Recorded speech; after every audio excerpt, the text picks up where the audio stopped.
খেলা যে কোন লেভেলে চলছে মহামান্য রাষ্ট্রপতির আজকে সাক্ষাৎকারটা পুরো মন দিয়ে বইরা বুঝতে পারলাম। বিশেষ ট্রাইব্যুনাল গঠন করে ইউনূসের বিচার শুরু হবে ইনশাআল্লাহ। একজন প্রধান বিচারপতিকে রাষ্ট্রপতি বানানোর পায়তারাও করছিল ডেভিল ইউনূস, কোনোভাবে সফল হয় নাই। আসলে বাঙালি জাতি এরা সম্পদের দিক দিয়ে কম হইতে পারে, কিন্তু ইতিহাসের ঐতিহাসিক কাজ ঘটায়, মানে যুদ্ধের ময়দানে ভাষা আন্দোলন থেকে শুরু করে এই ব্যাপারে রেকর্ড আছে। এখন যদি ডেভিল ইউনূসের মতো আন্তর্জাতিক খ্যাতি সম্পন্ন এক শীর্ষ সন্ত্রাসী নোবেল জয়ীকে যদি ঝুলাই দেওয়া যায়, এটা ইউনেস্কো নাম সহ বিশ্বের দরবারে এটা নজির হয়ে থাকবে, রেকর্ড হয়ে থাকবে যে বাঙালি জাতি সেই জাতি যা সর্বপ্রথম করে নোবেল জয়ীকে ঝুলাই দিছে, লটকাই দিছে, ক্রস ফায়ার দিয়ে দিছে। এইটাই হবে, খুব শীঘ্রই আসতেছে। ঘটনা প্রথমে সালাম দিয়ে কেমন আছেন মহামান্য? সপ্তাহখানেক ধরে ভালো আছি বেশ।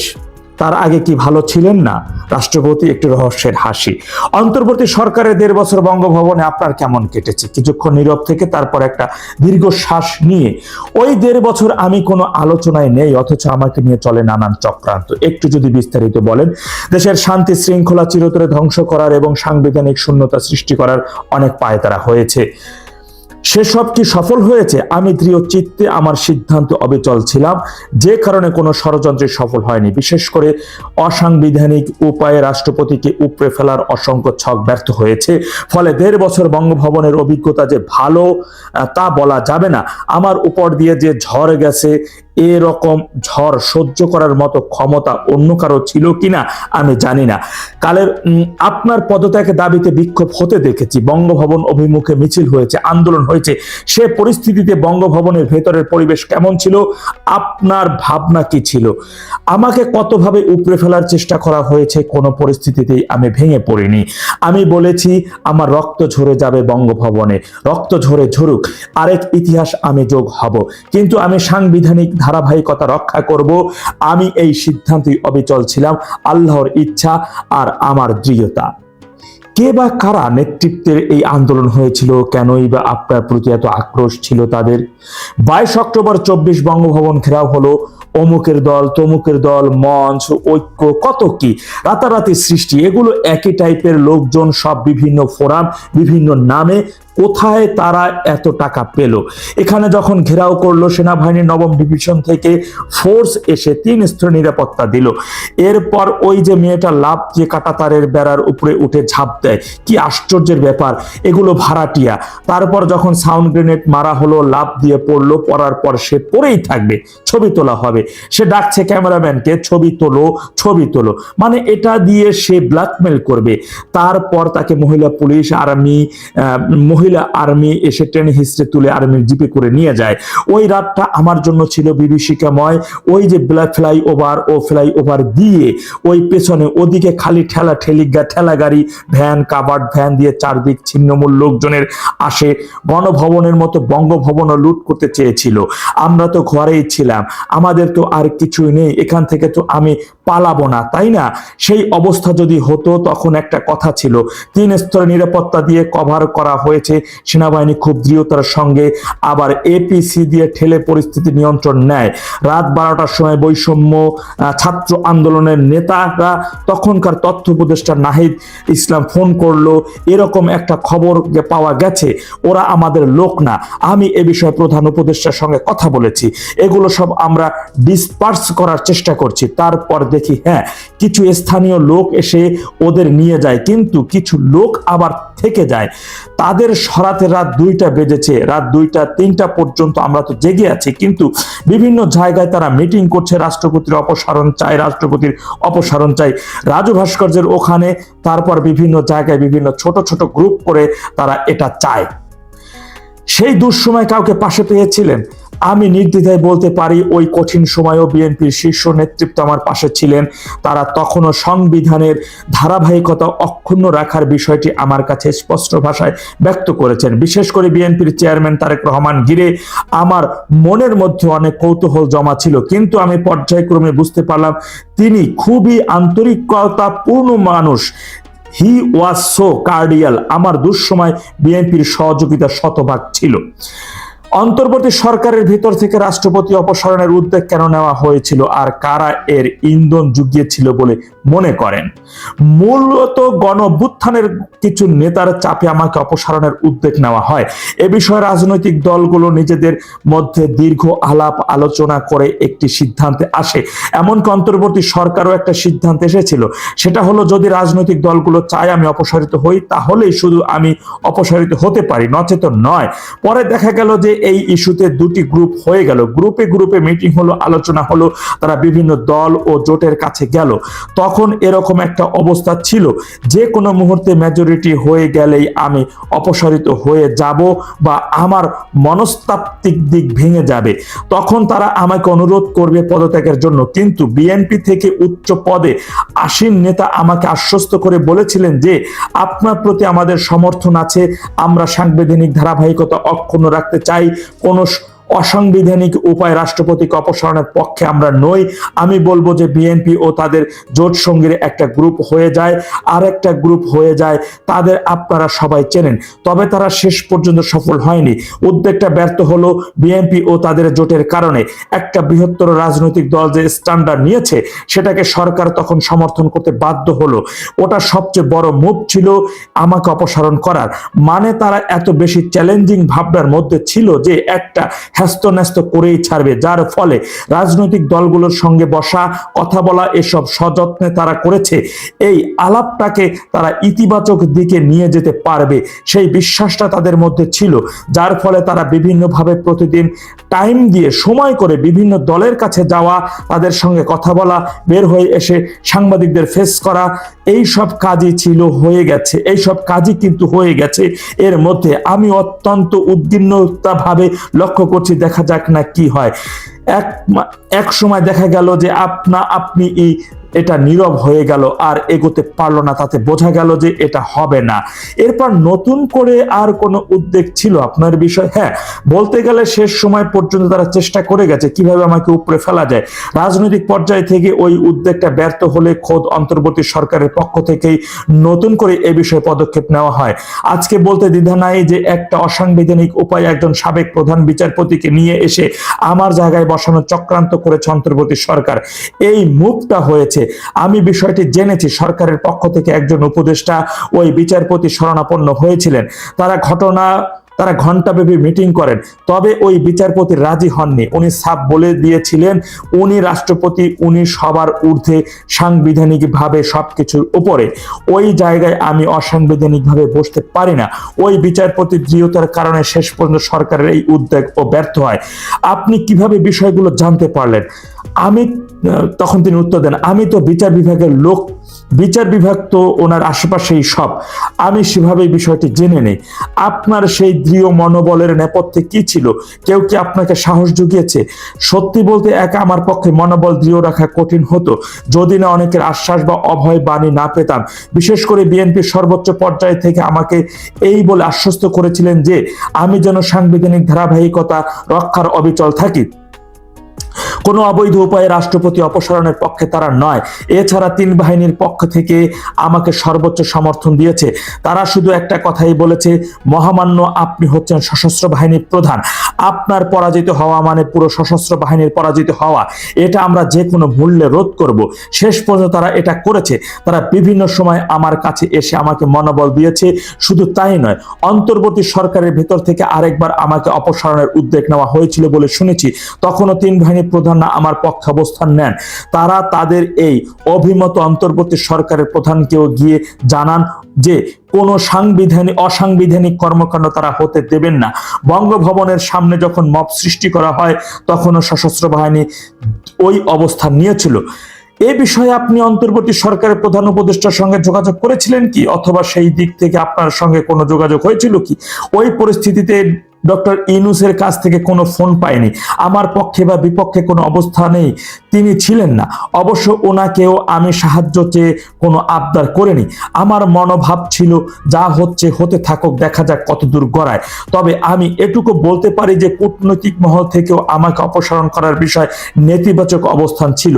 আমি এভাবে অসাংবিধানিক ও বেআইনিভাবে অপসারিত হই সেটা তারাও চায়নি, এটাও বড় শক্তি ছিল। তবে আমি সবসময় স্বীকার করি যে বিএনপি এবং তার জোট অন্যের প্ররোচনায় প্লুব্ধ হয়নি, তারা নিজেদের সিদ্ধান্তে অটল ছিল।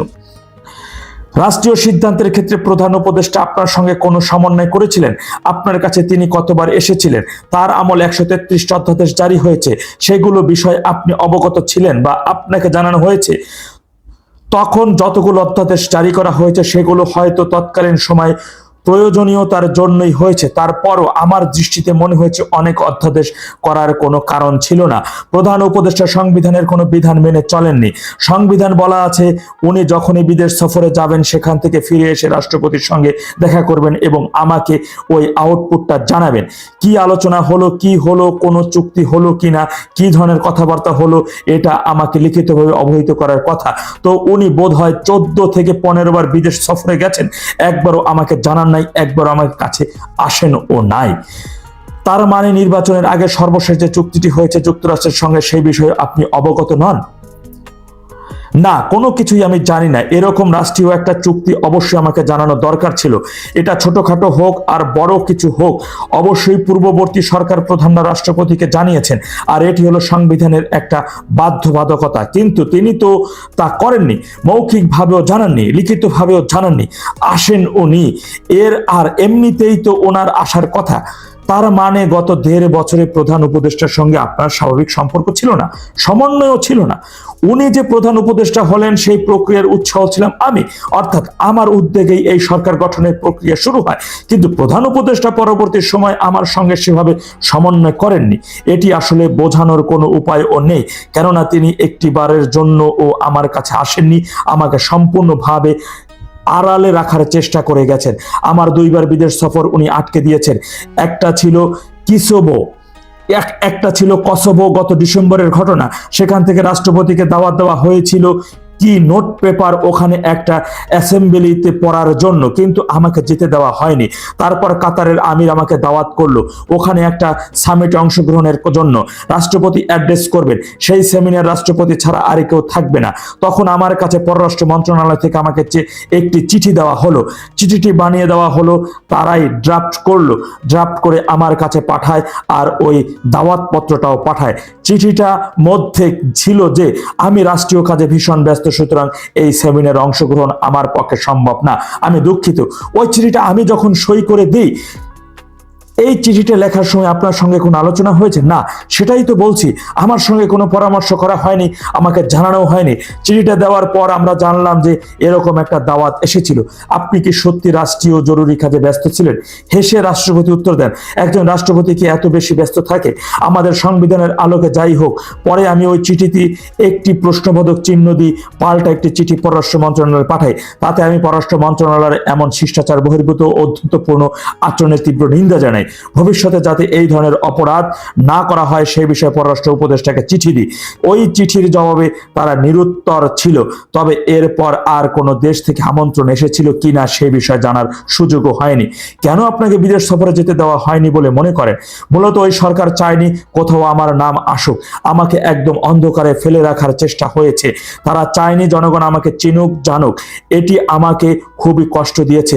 শুধু বিদেশে নয়, দেশের কোনো অনুষ্ঠানও আমাকে যেতে দেয়নি। বিশেষ করে বিশ্ববিদ্যালয়গুলোতে সমাবর্তন অনুষ্ঠানের রীতি অনুযায়ী রাষ্ট্রপতির যাওয়ার কথা, সেটিও তারা আটকে দেয়। তারপর দেখেন আরেকটি ঘটনা, আমাকে অপমান করার জন্য অনেকদিন হঠাৎ করে কোনো এক উপদেষ্টা বিদেশ ভ্রমণে গেছেন, সেখানে বাংলাদেশে হাই কমিশনে আমার ছবিটা লাগানো আছে। সারা বিশ্বে বাংলাদেশের কনসুলেট থেকে শুরু করে হাই কমিশন সব জায়গায় রাষ্ট্রপতির ছবি থাকে, কারণ স্টেটকে রিপ্রেজেন্ট করে রাষ্ট্রপতি। এটা বছরের পর বছর ধরে চলে আসছে। কোনো একজন উপদেষ্টা তিনি বিদেশে গিয়ে আমার ছবিটা দেখেছেন, ওখানেই কনসুলেটের প্রধানকে গালিগালাজ করেছেন, এই ছবি এভাবে থাকবে কেন? এরপর থেকে রাতের মধ্যে সারা পৃথিবীর সব হাই কমিশন থেকে আমার ছবি নামিয়ে দেওয়া হলো। দীর্ঘদিনের একটা রেওয়াজ রাতারাতি শেষ করে দেওয়া হলো। ওই ঘটনাটি গণমাধ্যমে এলে আমি জানতে পারি। তখন আমার মনে হয়েছে এটি বোধহয় আমাকে অপসারণের প্রথম ধাপ, সুতরাং পরবর্তী ধাপে হয়তো আমাকে সরিয়ে দেবে। এজন্য আমাকে প্রস্তুত থাকতে হবে। এছাড়া জনগণের মধ্যেও তো একটা বিরূপ বার্তা যায় যে ওনাকে রাখা হচ্ছে হচ্ছে না, এ ধরনের কাজও হয়েছে, তাও তো সহ্য করে দৃঢ়তার সঙ্গে আমি থেকেছি শুধু সাংবিধানিক ধারাবাহিকতা বজায় রাখার জন্য। ওই ঘটনায় কোনো প্রতিবাদ করেননি। আমি পররাষ্ট্র উপদেষ্টা বরাবর একটি চিঠি দিয়েছিলাম, আমার মনের ক্ষোভ সেই চিঠির মধ্যে বর্ণনা করেছি। তো ওই চিঠি পেয়ে পররাষ্ট্র উপদেষ্টা একটু চুপচাপ, সাংবাদিকরা প্রশ্ন করলে বলছে এটা অনেক বড় বিষয়। আমি এই বিষয়ে আর কথা বলতে চাই না, নীরব ছিল। আর কোনো ঘটনার কথা বলবেন? একবার ঢাকা রিপোর্টার্স ইউনিটি নির্বাচনে জেতার পর পুরো কমিটির সদস্যরা আমার সঙ্গে সৌজন্য সাক্ষাৎ করতে এলেন। আমি সাংবাদিক বান্ধব মানুষ হিসেবে তাদের সঙ্গে দেখা করি। খুবই সাধারণ একটা সাক্ষাৎ ছিল, আমাদের মধ্যে সামান্য কথাবার্তা হয়েছিল, তারপর ফটো সেশন হয়। ওই ঘটনা পরদিন কয়েকটি পত্রিকা প্রকাশ হলে প্রধান উপদেষ্টা প্রেস উইং তা স্বাভাবিকভাবে নেয়নি। জোর করে ওনারা খুঁজতে থাকলে যে বঙ্গভবনে প্রেস উইং এ যে এই কাজটা করেছে, আসলে প্রেস উইং এর কেউ তা এই কাজ করেনি। আমি নিজে সাংবাদিকদের চিঠি পেয়ে তাদের আসতে বলেছিলাম, কিন্তু তারা অত্যন্ত নির্লজ্জভাবে 3টা মানুষকে এখান থেকে অপসারণ করে নিয়ে গেল। Press secretary, deputy press secretary এবং অ্যাসিস্ট্যান্ট প্রেস সেক্রেটারি 3 জনকে নিয়ে গেল, পুরো উইংটাই প্রত্যাহার করে নিয়ে গেল। আপনার এখন কোনো প্রেস উইং নেই? না, 3 জনকে নিয়ে গেছে। এমনকি 2 জন ফটোগ্রাফার ছিল যারা 30 বছর এখানে কাজ করেছিল ফটোগ্রাফার হিসেবে, তাদের প্রত্যাহার করে নিয়ে গেল। প্রেস উইং একদম সিল করে দিল। আমরা এখান থেকে কোনো প্রেস রিলিজ দিতে পারি না। বাংলাদেশের ক্রিকেট টিম কোথাও জিতলে অভিনন্দন জানিয়ে যে একটা প্রেস রিলিজ দেব, সেটাও পারে না, একদম প্রতিবন্ধী করে দিল। আমি রাষ্ট্রপতি হয়ে নিজ ক্যাবিনেট সেক্রেটারিকে বারবার ফোন করেছি, প্রিন্সিপাল সেক্রেটারিকে ফোন করেছি, এস্টাবলিশড ম্যান সেক্রেটারিকে ফোন করেছি, কেউই পাত্তা দেয়নি। এসব করা হয়েছে বাংলাদেশের জনগণের কাছ থেকে আমাকে এক্সপোজারটা বন্ধ করার জন্য। এই দেশের বিভিন্ন জাতি গুরুত্বপূর্ণ দিবসগুলোতে রাষ্ট্রীয় ক্রোড়পত্র প্রকাশিত হয়, সেখানে রাষ্ট্রপতির ছবি বাণী দেওয়া বন্ধ করে দেয় অন্তর্বর্তী সরকার। ক্রোড়পত্র ঠিকই প্রকাশিত হয়, তাতে আমার বাণী দেয় না। আপনারা খোঁজ নিয়ে দেখেন গত 1.5 বছরে আমার কোনো বাণী গেছে কিনা। আগামীকাল এই শনিবার ইনশাআল্লাহ 21শে ফেব্রুয়ারিতে হয়তো আমার বাণী আসবে। রাষ্ট্রপতি তো আসলে এক ধরনের গৃহবন্দী ছিলেন, ওনাকে আনডিক্লার্ড আপনার গৃহবন্দী ছিলেন। এর মধ্যে একবার মতিউর রহমান চৌধুরী ওনার একটা ইন্টারভিউ নিয়েছিল, আপনাদের মনে আছে? সেখানে উনি একটা কথা বলছিলেন, যে প্রথম যে কথাটা উনি বলছিলেন যে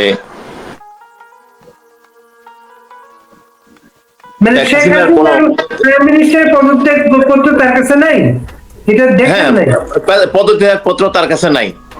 তাহলে ওই যে উনি পার্লামেন্ট ভাঙলেন, ডিজলভ করলেন, তারপরে আবার নতুন উপদেষ্টা হইলো, সবকিছু মিলাইয়া কিছুটা ইঙ্গিত দেয় যে এগুলা কিন্তু অবৈধ। তারপরে আবার উনি রয়টারের সাথে একটা সাক্ষাৎকার দিয়েছিলেন, সেখানে উনি বলছিলেন যে ওনারে কিন্তু পদে পদে ওনাকে ইনসাল্ট করছিল ইউনূস সরকার। তারা বিভিন্ন দেশের ভ্রমণের পরে যে প্রোটোকল অনুযায়ী রাষ্ট্রপতির দেখা করা, সেখানে সেটা ব্রিফিং করা, কোনো কিছু উনি করেন নাই। এবং ওনার যে প্রেস উইং এর যতগুলা ছিল সদস্য ছিল, ইভেন ক্যামেরাম্যান সহ সেখান থেকে উইথড্র করছে। তারপরে থেকে বিভিন্ন সরকারি অফিস এবং মিশন থেকে রাষ্ট্রপতির ছবিটা সেখানে দেওয়ার জন্য 2 জন উপদেষ্টা সেটাকে করছে। তো আজকে উনি আরো অনেকগুলো কথা বলছেন যে ইন্টারভিউর পরে আসিফ নজরুল সহ অনেকে কিন্তু তাকে ভৎসনা করেছেন, শপথ ভঙ্গের অভিযোগ করেছেন। এটাই বলতে যাচ্ছি, হ্যাঁ, শপথ ভঙ্গের অভিযোগ করছেন। তারপরে আপনারা দেখেন উনি হয়তো আর সামনের দিকে আরো অনেক কিছু বের হবে। উনি যখন প্রথম ভাষণ দেন, খেয়াল করবেন, সাবেক প্রেস উপদেষ্টা শফিক তিনি একটা পোস্ট দিয়েছেন, পোস্টে বিদ্রুপ করে বলেছেন ভয়ে তার কাঁপতেছে, ভয়ে ডরে তিনি কাঁপতেছেন। এই যে 3 জন প্রেস উইংটাকে তুলে নিয়ে যাওয়া, 30 বছরের একটা ফটোগ্রাফার যিনি বঙ্গভবনে কাজ করতেন, তার চাকরিচ্যুতি, এই বিষয়গুলোকে কটাক্ষ করেছেন প্রেস সচিব। প্রেস সচিব তো হইলো যে আপনার উনি বোধহয় ওনার পদবিটা ওই ইউনূসের উপরে, ওনার এখনো বডি ল্যাঙ্গুয়েজ মনে হচ্ছে যে উনি এখনো আগের ফর্মে আছেন। তারপরে ওই টোকাইগুলো আছে না, রাস্তা যেগুলো টোকাই, এই টোকাইগুলা আজকেও দেখছি এক টোকাই বলতেছিল যে আমরা গতবার বিপ্লবী সরকার করতে পারি না, এবারে বিপ্লবী সরকার করে ফেলবো। যাই হোক, আজকে আমরা রাষ্ট্রপতি কথায় আসি। উনি যেভাবে কথা বলছিলেন, ওনাকে শুধু বন্দি করে রাখা হয় নাই, ওনাকে পদে পদে অপমান করা হয়েছে। বিশেষত এই রাষ্ট্রপতির পদটার প্রতি এই ইউনূস এবং তার যে উপদেষ্টা কথা বলে যে সন্ত্রাসীগুলা ওনাকে কিন্তু পদে পদে মানে রাষ্ট্রকে কিন্তু অপমান করছিল। এবং সেইটা আমার মনে হয় সবাই আজকে যেভাবে বলতেছে এটা একটা রাষ্ট্রদ্রোহিতার মানে পর্যায়ে পড়ে। আজকে রাষ্ট্রপতিকে সেলিউট জানাই, উনি এত কিছুর পরেও এই মানে উনি এইটাকে আজকের এই পজিশনে উনি মানে দেশটাকে নিয়ে আসতে পারছেন। কারণ আমাদের একটা অনেকে না বুঝে রাষ্ট্রপতি না, বীর মুক্তিযোদ্ধা না, আমি একটু উনি একজন বীর মুক্তিযোদ্ধা মানে উনি একবার মানে আপনার একজন মানে সরব মানুষ ছিলেন সবসময়, মুক্তিযুদ্ধের পক্ষে উনি সবসময় সরব ছিলেন। এবং আজকে উনি যদি এদের এই চাপের মধ্যে নতজানু হতেন বা সারেন্ডার করতেন, তাহলে কি হইতো, ইউনূস প্রধানমন্ত্রী প্রেসিডেন্ট হইতেন, আসিফ নজরুলের মতো কেউ একজন প্রধান উপদেষ্টা বা প্রধানমন্ত্রী হতেন, ওয়াকার তো মানে জামাতের একজন প্রধান সেনাপতি হতেন। আমরা হয় পাকিস্তান অথবা ইরানের মতো একটা দেশ হয়ে যেতাম, এবং এই দেশ থেকে এদেরকে সরানো এত সহজ ছিল না। আজকে ইউনূস সাহেব ওই যে তার যে ইয়াগুলো আছে মানে আপনার এই যে টোকাইগুলো আছে, ওই টোকাগুলোর মুখে এখন সেই কথাটা বের হচ্ছে। আমরা আগেও বলছি, তারা প্রথমে আসি একটা ভুল করে ফেলছিল বিপ্লবী সরকার না করার পরে, এই সংবিধানের অনুযায়ী তারা শপথ নেওয়ার ফলে রাষ্ট্রপতি হয়তো সামনের দিকে দেখবেন আরো কথা বলবেন। উনি কিন্তু কথা বলছেন যে যেসব অধ্যাদেশগুলা জারি করা হয়েছে এটার অনেকগুলোর সাথে ওনার ইয়ার বাহিরে মানে জ্ঞানের বাহিরে, ওনার জানার বাহিরে। তো এগুলো তো একটা এখন সামনের দিকে একটা রাষ্ট্রপতির নামে অধ্যাদেশ জারি হয়েছে, সেইটা করা হয়েছে, বাস্তবায়ন করা হয়েছে, রাষ্ট্রপতি জানেন না বিষয়টা, রাষ্ট্রপতি জানেন না কিছু। তারপরে মনে করেন যে আপনি তো যখন প্রথম দিন দেখছেন না রাষ্ট্রপতি যখন কি ভাষণ দেন, 3 বাহিনীর প্রধান ওনাকে যেভাবে মনে হচ্ছে যেন অন গান পয়েন্ট উনি যেন মানে আপনার সব আর কি মানে ওই বক্তৃতা দিয়েছেন মনে হয়। কারণ হচ্ছে উনি তো জানতেন ওই যে 106 এর যে রেফারেন্সটা, এই ধরনের কোন রেফারেন্স কিন্তু মানে ইয়েতে সাইন নাই, আপনার বিচারপতিদের দস্তখত নাই, সেটা অনুযায়ী ওদেরকে বাধ্য হইয়া বক্তৃতা দেওয়া লাগছে, তারপরে ওদেরকে শপথ পড়ানো লাগছে। তো এটা তো আস্তে আস্তে সব একদিনে তো সব বের হবে না। আবার রাজ্জাক ভাই সেলিম ভাইয়ের কাছে আসি। সেলিম ভাই, রাজ্জাক ভাই বললেন 3 বাহিনী প্রধান, রাষ্ট্রপতির ইন্টারভিউতে আছে 3 বাহিনী প্রধান তাকে সমুন্নত রেখেছেন, সংবিধান সমুন্নত রেখেছেন, কিন্তু রাষ্ট্রপতি যে বন্দুকের নলের মুখে সেই 5 আগস্ট বক্তৃতাটা দিয়েছিলেন যে প্রধানমন্ত্রী প্রত্যয় করেছেন এই কথা বলে, কিন্তু পরে নিজেই বলেছেন এই প্রত্যয় দেখেন নাই। না, এটা আমি রাজ্জাক ভাইয়ের সাথে সহমত। রাজ্জাক ভাই যেটা শাহাবুদ্দিন সাহেবের যে বক্তব্যগুলোকে সুন্দরভাবে বলেছেন, কিন্তু আমিও সেলুট জানাই তাকে, কারণ যে প্রতিকূল অবস্থাতে উনি সংবিধানটাকে ধরে রেখেছিলেন সেজন্য আমি সেলুট জানাই।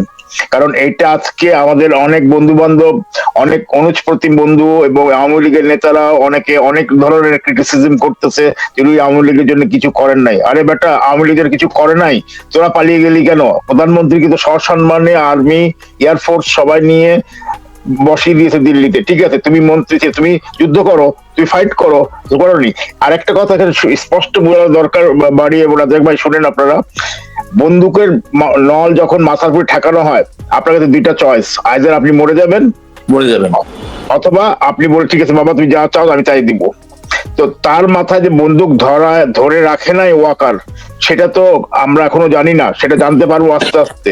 সে অপেক্ষা করতে হবে, অপেক্ষা করার আগেই আমি দেখতেছি সোশ্যাল মিডিয়াতে, টুইটারে এবং কিছু ইউটিউবে লোকজন ঝাঁপিয়ে পড়তেছে শাহাবুদ্দিনের প্রতি, যে একটা ব্যর্থ লোক, একটা আপসহীন, একটা ছাপোষা মানুষ।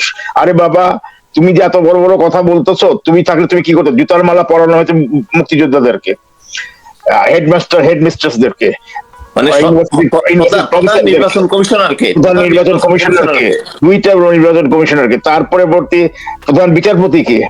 তো এই চুপ পুরো 2টা চয়েস, সে ওইভাবে যেত অথবা সে অন্য যেত। কারণ আসিফ নজরুল গং একদম উপস্থিত ছিল যে যেভাবেই হোক সেখানে এই চুপ্পুকে তারা সরাবে এবং ইউনূস প্রেসিডেন্ট হবে, এবং যেটা রাজ্জাক ভাই বললেন আসিফ বা যে কেউ একজন উপদেষ্টা হবে, তার কোনো পাওয়ার থাকবে না।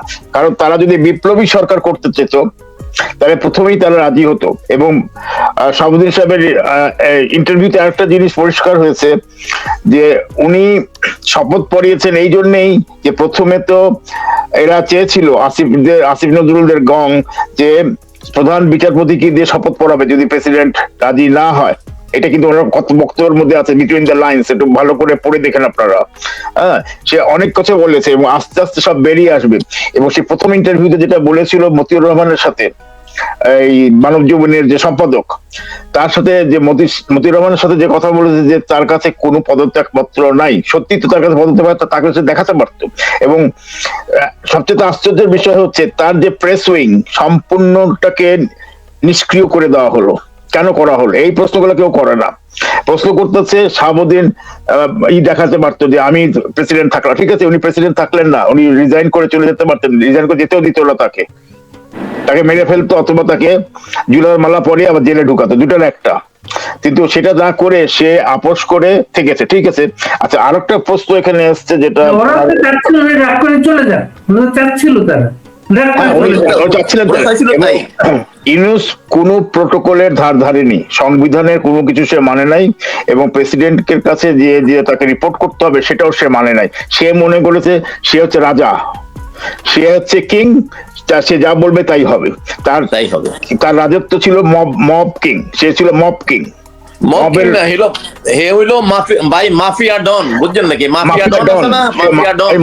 মাফিয়া ডনের মতনই সে মপকিন হয়ে গেছে, মবদের ডন। সে তো তার কথা মতো চলতে হবে, উঠতে হবে। পুরো দেশটাই তো মাফিয়া ডনদের দ্বারা চলছিল। এখনো এই মাফিয়া ডনদের যে টোকাই গুলো আছে মাঝে মাঝে হুঙ্কার মারে যে বিপ্লবী, তারা যদি আর এটা একটা জিনিস বুঝতে হবে, এটা কোনো আন্দোলন, কোনো গণবিপ্লব, কোনো কিছু হয়নি। এটা হচ্ছে একটা আর্মি কু, সোজাসুজি আর্মি কু। ওয়াকার সবচেয়ে বড় নিমক হারাম। ওয়াকার সবচাইতে বলবো কি মানে কাপুরুষ। কারণ তার যদি সাহস থাকতো জিয়াউর রহমানের মতন, তার জিয়াউর রহমান যেন প্রেসিডেন্ট শাহাবুদ্দিনের খাটের পুরে পা তুলে বলেছে বন্দুক নিয়ে যে sign it right now, I am taking over. তো ওইভাবে যদি ওয়াকার চেষ্টা করতো তাহলে হয়তো ওয়াকারই প্রেসিডেন্ট হতো, বা ওয়াকার পাওয়ার নিতে। ওয়াকারের কাপুর, ওয়াকার দুই নৌকায় পা দিয়েছে, এদিকে ডলারও চায়, এদিকে আবার সেনাপ্রধানও থাকতে চায়। তো দুই নৌকায় পা দিতে হবে না, সে মাঝখান দিয়ে ডুবে গেছে, সত্যি কথা বলতে গেলে এটা আমার ধারণা। তো এর পরবর্তীতে আমি যেটা বলবো যে তারেকের সাথে তার সখ্যতা, যেটা নিয়ে অনেকে প্রশ্ন করতেছে, তারেক শাহাবুদ্দিন সাহেবকে রাখবেন কিনা। আরে ভাই, তাদের নিজের প্রেসিডেন্ট নাম করা একজন ব্যক্তি বদরুদ্দোজা সাহেব, ডক্টর বদরুদ্দোজা, হ্যাঁ, এবং তার বাবু পলিটিশিয়ান কফিলউদ্দিন সাহেবের ছেলে, সে তাকে যখন রাখে নাই তারা, তো চুপ তো কেন রাখবে তারা? এইটা বোঝা যাবে আগামী 30 থেকে 35 দিনের মধ্যে, যখন পার্লামেন্ট বসবে তখন বোঝা যাবে যে তারেক কি করতেছে। এখন আমরা স্পেকুলেশন করতে পারি, আমরা অনেক কিছু বলতে পারি, কিন্তু সত্য কথা বলতে গেলে আমার যে অভিজ্ঞতা গত 60 বছরের রাজনীতির সাথে, বাংলাদেশের রাজনীতির সাথে, তা থেকে আমি এটাই বলবো যে আমি ট্রেন্ড লাইন যদি ফলো করি তাহলে দেখবো কোন রাজনৈতিক সরকার যখন নির্বাচিত হয় সে তার নিজস্ব প্রতিনিধি বা নিজস্ব লোককে প্রেসিডেন্ট বানাবে। কারণ আমাদের দেশের প্রেসিডেন্টের পার্লামেন্টারি সিস্টেমের যে ক্ষমতা, সে ক্ষমতা খুব লিমিটেড। শেখ হাসিনা বিচারপতি শাহাবুদ্দিন দলের বাইরে গিয়ে এটা খুবই ব্যাড এক্সপেরিয়েন্স শেখ হাসিনার জন্য। খুব ব্যাড এক্সপেরিয়েন্স এটা। এবং আমার কথা হচ্ছে আজকে যেসব আওয়ামী লীগ নেতারা বা আওয়ামী লীগ কর্মীরা এবং আওয়ামী লীগ সমর্থকরা এবং কিছু কিছু যারা চাকরি থেকে রিজাইন করে বেরিয়ে গেছে কর্মচারীরা, তারা সবাই ওনাকে বলছে যে ছাপ পোশাক কেরানি। কিন্তু সে যদি ছাপ পোশাক কেরানি হয়, তোমরা কি? তোমরাও তো ছাপ পোশাক কেরানি। আমি যে মনে করি সরকারি চাকরি যারাই করে, সে সিনিয়র সচিব হোক, সে অ্যাম্বাসেডার হোক, সে হাই কমিশনার হোক, যেই হোক, সবাই ছাপ পোশাক কেরানি, তাই না রাজাক ভাই, কি বলেন? তো তার দায়িত্ব হচ্ছে জনগণের প্রতি তার দায়িত্ব। তারা একজনকে আমরা যখন ট্যাক্স পেয়ারের মানি দিয়ে তাকে পয়সা দিয়ে রাখছি, তার তো দায়িত্ব জনগণকে দেখার জন্য। তো শাহাবুদ্দিন সাহেবকে এইভাবে অপমান করার যারা করতে চাচ্ছে মুক্তিযুদ্ধের পক্ষের লোকরা, অনেকেই করতেছে, আমি নাম বলতে করলে অনেকের নাম এখানে চলে আসবে। হ্যাঁ, কিন্তু বুঝে করে না বুঝে করে বুঝি না আর কি। আমি সেটাই স্পষ্ট আমার বুঝে করতেছে, তাদের ব্রেনের মধ্যে কিছু আছে নাকি তা সত্যি সত্যি এটাই মিন করতেছে। এবং সবচেয়ে দুঃখ লাগলো আরাফাতের মতন একটা ছেলে, শিক্ষিত, উচ্চ শিক্ষিত ছেলে এবং বুদ্ধিমান, আমার কাছে সে একটা স্ট্যাটাস দিল যে উনি যে অধ্যাদেশ দিয়ে যে অধ্যাদেশ দিয়ে আইসিটি কোড বা কি করেছেন সেইটা যদি হয়, তাহলে সে আরেকটা নতুন অধ্যাদেশ দিয়ে সেটা বাতিল করে দিতে পারে। তাহলে কি হবে? তাহলে তো নির্বাচনটা তো অবৈধ হয়ে যাচ্ছে। তাহলে নির্বাচনটাকে তো অবৈধ করে নতুন নির্বাচন দিতে হবে। ঠিক আছে, নতুন নির্বাচন হবে যখন সময় হবে, কিন্তু এখন আমাদের টার্গেট ছিল ইউনূসকে স্টেপ ডাউন ইউনূস। আমরা তো এই স্লোগান দিয়ে গেছি না, যাই করি না করি জঙ্গি নেতা এবং মাফিয়া ডন ইউনূস যেন বের হয়ে যায়, এটাই তো আমাদের উদ্দেশ্য ছিল। আমরা সেটাতে এখন আপাতত এটা থেকেই আমরা বের হয়ে আসি। আমাদের যেটা উদ্দেশ্য সেটা করা দরকার। এখন এই প্রেসিডেন্ট সাহেব কি বললো, প্রেসিডেন্ট সাহেব কি করতে পারতো, এইটা দেখার আমাদের এখন, উনি যে করতে পারতো সেটা উনি করেছেন। আর ওনাকে যখন একটা গৃহবন্দী করে রাখা হয়, তখন গৃহবন্দী অবস্থায় বেশি কিছু করতে পারেন না উনি। আমার ঘরে ডাকাত পড়েছে, আমি যত ভেঙে ডাকাত পড়লো, আমাকে ডাকাত ধরে রাখলো, আর আমি ডাকাতকে বলবো আগে তুমি মেরে ফেলো আমাকে, না হয় যা খুশি নিয়ে যাও, এটাই তো হবে নাকি? ডাকাতকে আমার যদি যান বাঁচাতে চায়, তো উনি ওনার শিখেছে, অনেকে বলছে উনি স্বার্থপরের মতো নিজেকে বাঁচিয়েছেন, হতে পারে সেটা তার বক্তব্য, কিন্তু আমার বক্তব্য না। আমার কথা আছে এখানে, একটা কথা আছে, বলেন রাজা ভাই। এখানে শাহাবুদ্দিন সাহেব বলছেন যে বিএনপির নেতারা তারা কিন্তু এই সংবিধানের বাইরে, মানে ওনার যে ওনাকে অপসারণ বা এটা কিন্তু মানে ওনারা কিন্তু ডিফেন্ড করছে ওনাকে। হ্যাঁ, তো বিএনপি নেতারা যেখানে এই কথাটা বুঝে আর সেখানে আমরা বুঝি না, মানে অনেকে নিজেদেরকে অনেক জ্ঞানী গুণী মনে করে, মানে আপনার খুব প্রজ্ঞাবান মনে করে। ওনারা আজকে যে আপনার 12 তারিখের রাত্রে যখন কি আমরা যখন আপনার 12 দিনের বেলা যখন একটা গুজব বা একটা শঙ্কা এখানে বাংলাদেশে তৈরি হয়েছিল যে জামাত ক্ষমতায় চলে আসতেছে, এই দিন শুনেন আমরা যারা এখানে আছি, আপনারা হয়তো মানসিকভাবে মানে ব্যথা পাইছেন, কিন্তু আমরা তো মানে জীবন নিয়ে এখানে কাঁপাকাঁপি শুরু হয়েছে আমাদের, যে আজকে রাতে সামথিং উইল হ্যাপেন হিয়ার, বুঝছেন নাকি?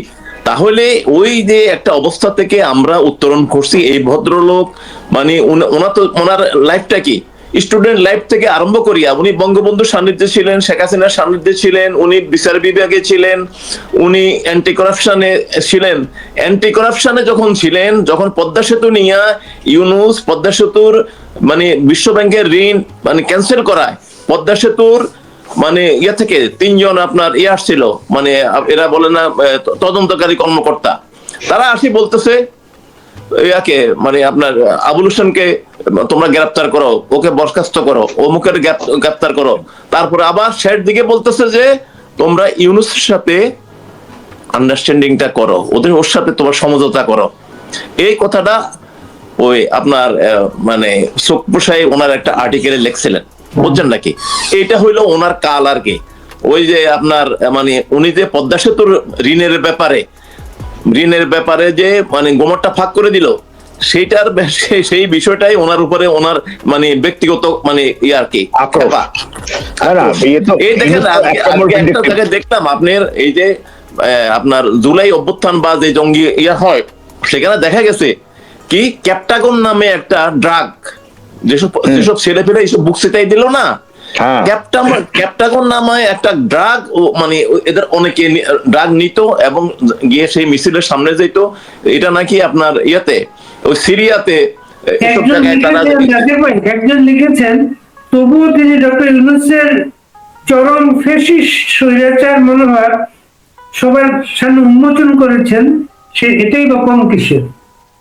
অবশ্যই কম, মানে এটা তো একটা এই সময়ের জন্য একটা বিশাল বিষয়। এবং উনি আরো উল্লেখ করছেন, তারা 2 দিন আগে যে ইয়ার সাথে চুক্তিটা করছে আপনার আমেরিকার সাথে, সেই চুক্তিটা নিয়ে কোনো কথা বলে নাই।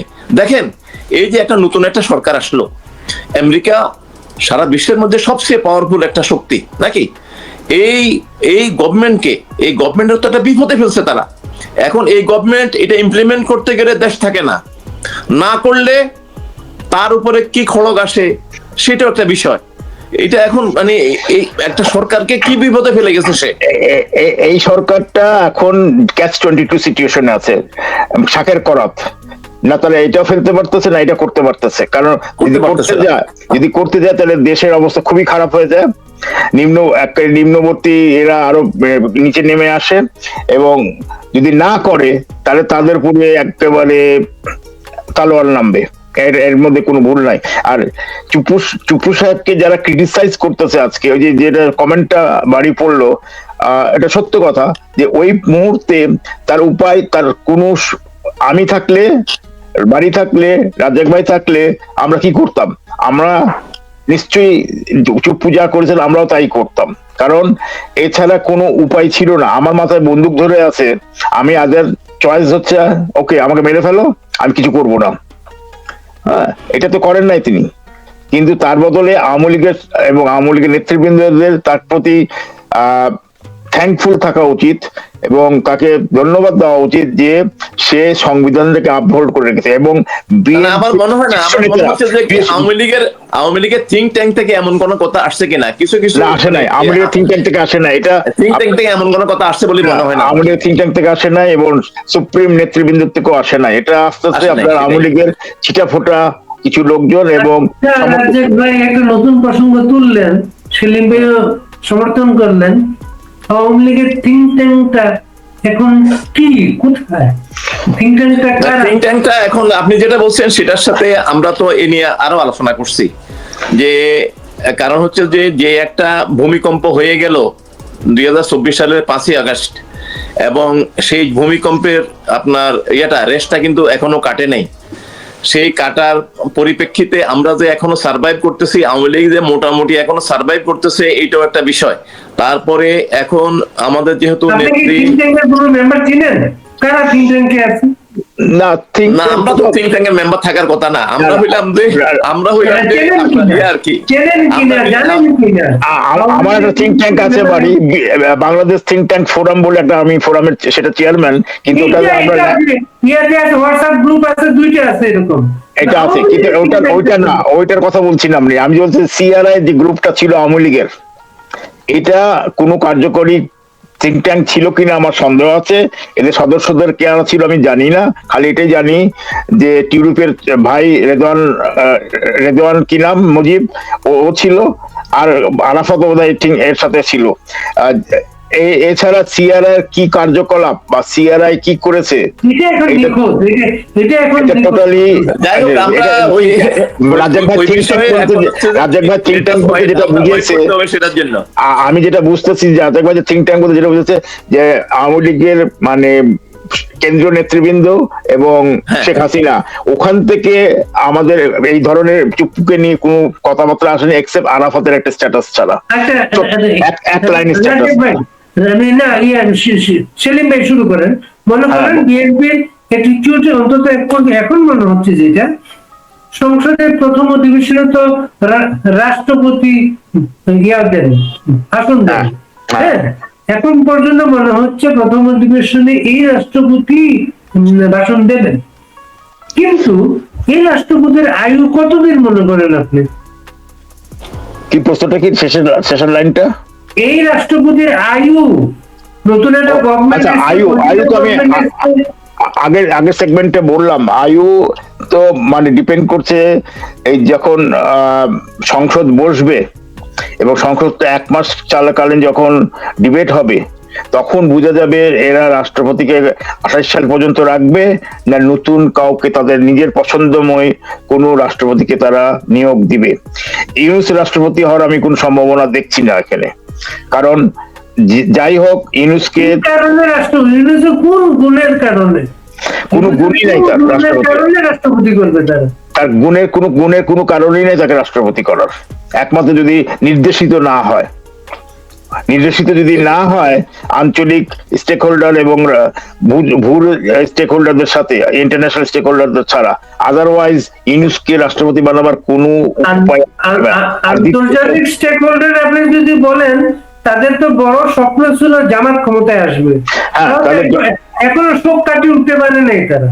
না, জামাত তারা চাইছিল, জামাতকে তারা চাইছিল, কিন্তু তারা এমনও চেয়েছিল যে এক উগ্রপন্থী জামাত যাতে না আসে, কারণ তারা যখন জানতে পারলো যে জামাতের ভিতরে উগ্রপন্থীরাই বেশি আছে, হিজবুত তাহির থেকে আরম্ভ করে বাংলা ভাইদের গ্রুপের যত উগ্রপন্থী ইসলামিক গ্রুপটা আছে, তখনই তারা তাদের ব্যাক ট্র্যাকে গেছে। ব্যাক ট্র্যাকে গিয়ে আপোষ করেছে একটা মধ্যবর্তী। আয়ু কতদিন মনে হয় রাষ্ট্রপতি? কে আয়ু?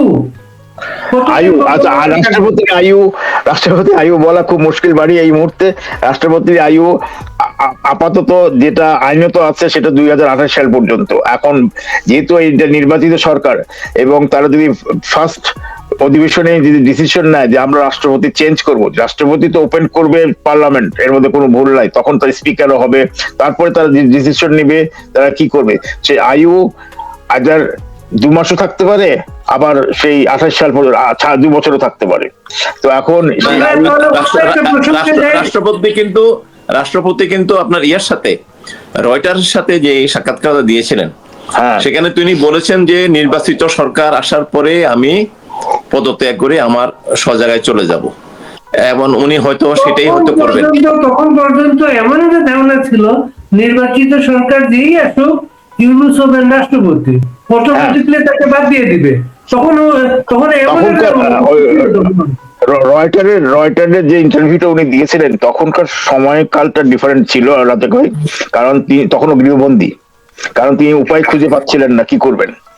এখন উনি একটু নিঃশ্বাস ছেড়ে বাঁচছেন, ওনার কথাতে কোট অ্যান্ড কোট, 1 সপ্তাহ হলো আমি ভালো আছি এবং নিঃশ্বাস ছাড়তে পারছি। আগে তো উনি নিঃশ্বাস ছাড়তে পারছিলেন না, কারণ কি করবেন। তো এখন তার বিএনপির সাথে তার একটা সখ্যতা হয়েছে, সখ্যতা হওয়ার কথাই রাষ্ট্রপতি হিসাবে, এবং বিএনপির যে সিনিয়র নেতারা তাকে আপহোল্ড করে রেখেছিল পুরাই 18 মাস, যে আপনি ধরে রাখেন আমরা আছি আপনার সাথে।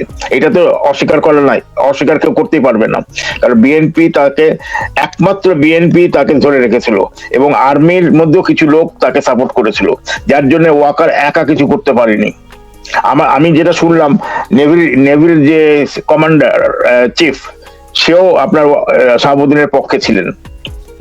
তো এই জন্যই ওয়াকার একা কিছু করতে পারেননি, এবং সে যেটা চেয়েছিল ব্যক্তিগতভাবে আমি জানি না তার কি মনোভাব ছিল, সে আদৌ কি ভারতীয় কনস্টিটিউশনকে নানান ভয়েড করতে চেয়েছিল ওয়াকার, নাকি ওয়াকার তার নিজস্ব স্টাইলে একটা জামাতি সরকার চেয়েছিল।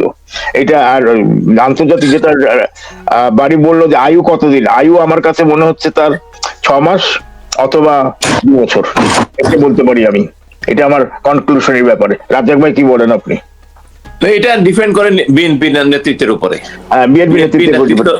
বিএনপি নেতৃত্ব যদি ওনাকে দেয়, আপনার সিগন্যাল দেয় যে আপনি চলে যান, উনি আমার মনে হয় এখানে জোরাজুরি করবে না, আরেকটা প্রসঙ্গে আসি, যে আওয়ামী লীগের তো ভোট নিয়েছেন সবাই। এখন মির্জা ফখরুল বলছেন যেহেতু আওয়ামী লীগ ব্যান্ড আছে, এখন আইনে যা আছে ওইভাবেই চলবে। আইনজীবী হুঁশিয়ারি দিয়ে বলেছেন নিষিদ্ধ সংগঠনের অফিস খুললে তারা ব্যবস্থা নেবে। এটা করবেই তারা, দেখা যাক না। এখন মানে আমরা কিন্তু প্রথম থেকে বলে আসছি আওয়ামী লীগকে কেউ দয়া করিয়া আপনার কোলে তুলিয়া তার বসাই দেবে না।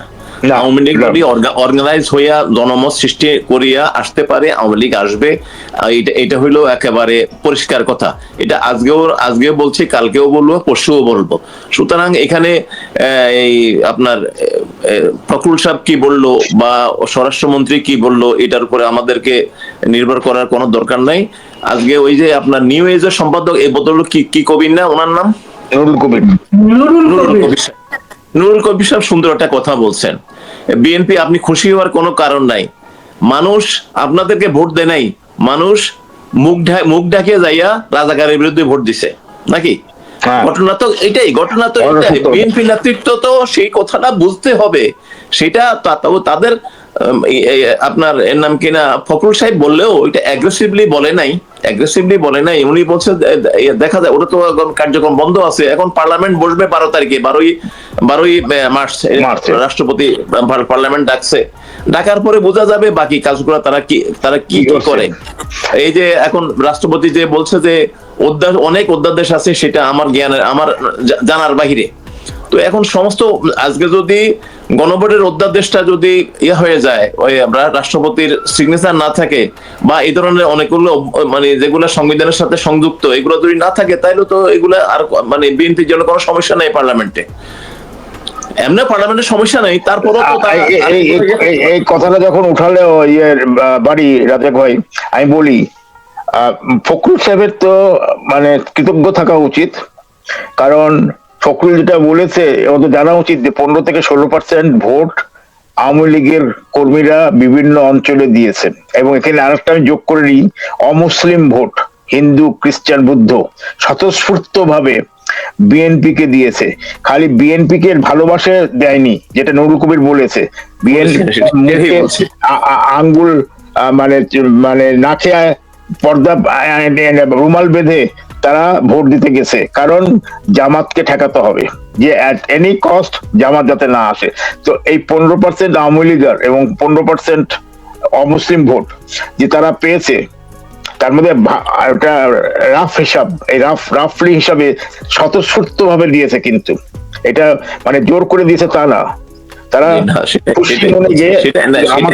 বললাম আপনাকে, শুনেন, আমাকে একজন আমার খুব ক্লোজ বন্ধু এবং সে অমুসলিম বন্ধু, সে বলেছে দেখো, সে একজন বুদ্ধিস্ট, একজন অমুসলিম বন্ধু, 3 জন আমাকে লিখেছে, তোমাদের মতন নেতারা আমাদেরকে বলেছে ভোট বর্জন করতে, কিন্তু আমরা ভোটটা বর্জন করতে পারলাম না, কারণ এখানে মনে করলাম আমাদের সিকিউরিটি প্রবলেম।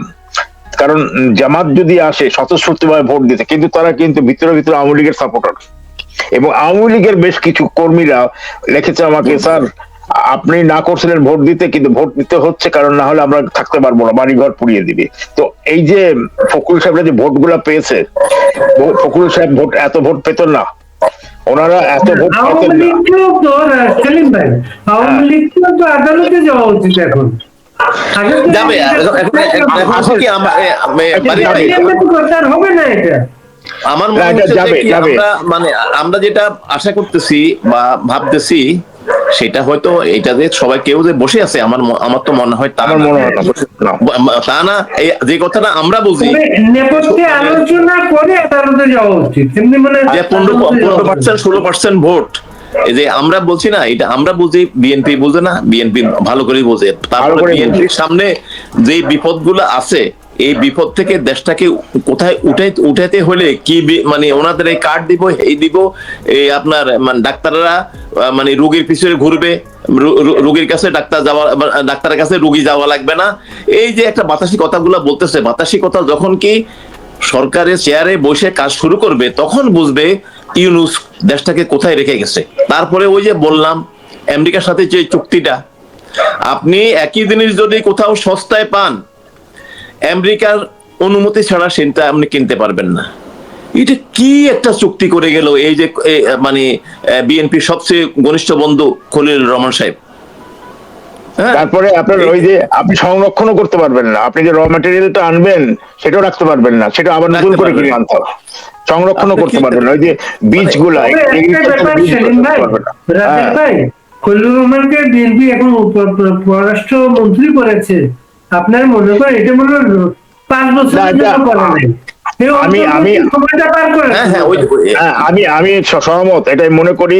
খলিল খুব বেশি দিন থাকবে না, তাকে রাখবেও না, কারণ তারা দেখতে চাচ্ছে যে পররাষ্ট্রমন্ত্রী যে কোন দিকে যাচ্ছে, যখন সে নিজেরা, কারণ অনেক যোগ্য ব্যক্তি আছে বিএনপির মধ্যে যারা পররাষ্ট্রমন্ত্রী হতে পারে, কিন্তু আপাতত তাকে রেখেছে, কারণ তারা ওই যে অজিত ডোভালের সাথে যে তার খাতির করেছে খলিল, এবং আমেরিকার সাথে যে খাতির করেছে, এই জন্য তাকে রেখেছে। আপাতত যখন তারা বুঝে যাবে ঘটনাটা কি, তখন আস্তে আস্তে তাকে সরিয়ে দেওয়া হবে। টেকনোক্র্যাট, এই খলিল নিয়ে সময় নষ্ট করে লাভ নাই, কারণ খলিলের আয়ু ওখানে খুব কম, বেশি দিন নাই।